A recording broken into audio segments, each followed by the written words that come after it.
to provide internet access to its students. The district has 93,000 kids. More than half, 58,000, needed laptops. 2,600 needed hotspots for Wi-Fi.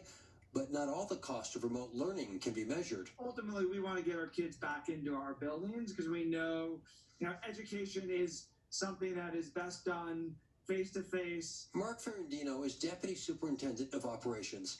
He says the district sent out surveys last week asking parents what worked and what didn't about online learning because he says it will likely continue in the fall, at least partially. Have some hybrid of in-person and remote learning. And we know we're going to have all remote learning for some students as well, whether they have medical issues that would put them at risk. Kids who do come back may only be able to do so part-time, perhaps half days or alternating days, because schools won't be able to operate at full capacity. We know that 6 feet distancing is going to be key.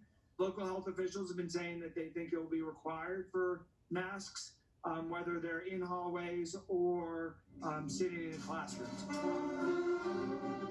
Try to imagine band kids wearing masks. For those of us who teach subjects like band and choir, where it's going to require students to be in closer proximity and they're breathing on top of each other, that is going to be a big hurdle to cross. Priscilla Rahn is an 8th grade band and orchestra teacher at Hamilton Middle School.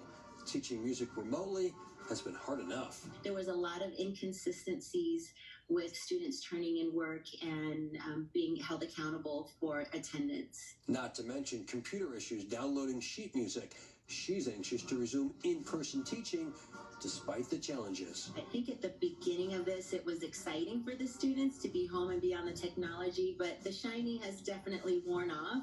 And when I talk to my students, they miss their friends, they miss the social aspect, and they miss their teachers, and they're ready to go back to school. On our website, we're showing a video that DPS has released today about a safe return to school. But in mid-June, it's going to offer more specifics about those possible alternating school days. If there's an outbreak at a school, the district says it's prepared to return to all remote learning for 14 days. Rob Lowe, Fox 31.